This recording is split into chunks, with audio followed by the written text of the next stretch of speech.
At the latest now on President Trump's trade war, the chairman of the Federal Reserve warned that Trump's tariffs could lead to higher prices and unemployment as the president and British Prime Minister Keir Starmer tout a trade deal announcement coming today. Chief White House correspondent Mary Bruce tracking it all. Good morning, Mary.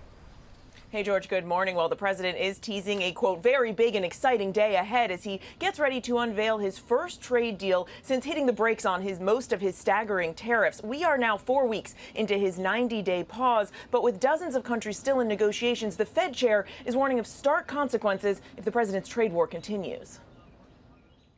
This morning, President Trump set to announce a new trade agreement with the UK, the first agreement since the president imposed and then paused sweeping tariffs on dozens of trading partners last month. The details of the deal remain unclear. As you know, talks with the US have been ongoing, and you'll hear more from me about that later today.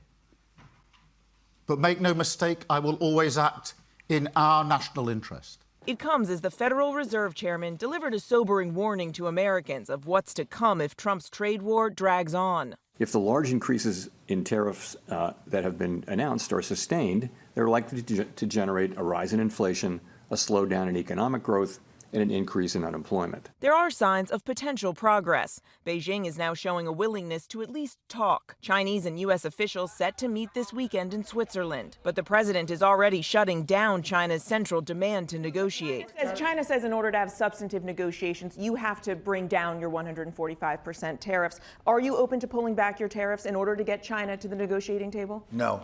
On Capitol Hill, Treasury Secretary Scott Bessent pressed about whether the administration will take steps to ease the burden on young American families. More than 70% of baby products like car seats and strollers are manufactured in China.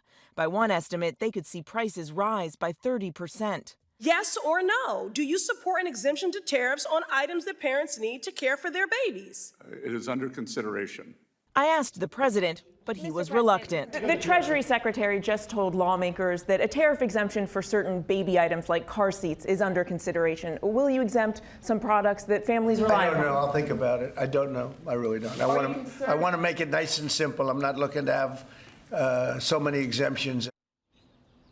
Now, the president certainly has not been shy in expressing his hope that the Fed chair would lower interest rates. But yesterday he announced that he is holding steady for now, continuing that wait-and-see approach. Robin. Yes, he is. All right, Mary, our thanks to you.